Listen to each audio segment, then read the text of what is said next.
Big announcements today from Uber and Lyft. Uber announced they will pull out of the entire Twin Cities area starting May 1st. Lyft says they will pull out of Minneapolis. The drastic action being taken after the Minneapolis City Council overrode Mayor Frye's veto and approved a pay increase for drivers that the rideshare companies say is not sustainable. Ian Russell joins us from the newsroom with what happens now. Ian?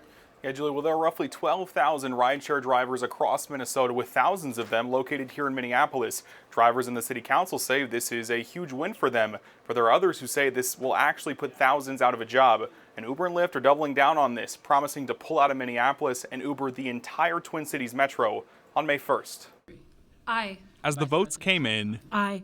Minneapolis's Uber and Lyft drivers waited Aye. for a change Aye. they've wanted for years. Aye. There are 10 ayes and 3 nays. That carries and the veto is overridden. Joy in the council chamber spilling into the halls. This is huge for workers, the drivers that move our city forward, and I'm so proud of all of you. A victory for drivers, but there's now questions about what happens next. Drivers like Ida Lee here are looking long-term for statewide legislation.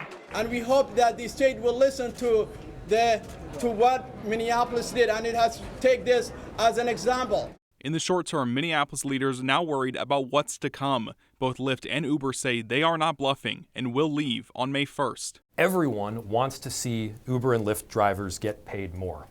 But getting a raise doesn't do a whole lot of good if you lose your job entirely. Mayor Jacob Frye not disappointed that his veto was overridden, but upset that the council didn't consider a statewide wage report released last Friday, which included data from millions of rides. If I'm weighing the two, am I going to pass policy based on 18 million rides on one side or 0 rides on the other?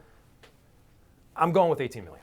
The drivers say they have companies lined up to take Uber and Lyft's place, but the city says no businesses have applied for a license with them. Still, drivers here are celebrating, unfazed by what could happen. There's a lot of industry that is occurring right here in the Twin Cities, so why would Lyft or Uber want to leave? In Minneapolis, Ian Russell, KARE 11 News.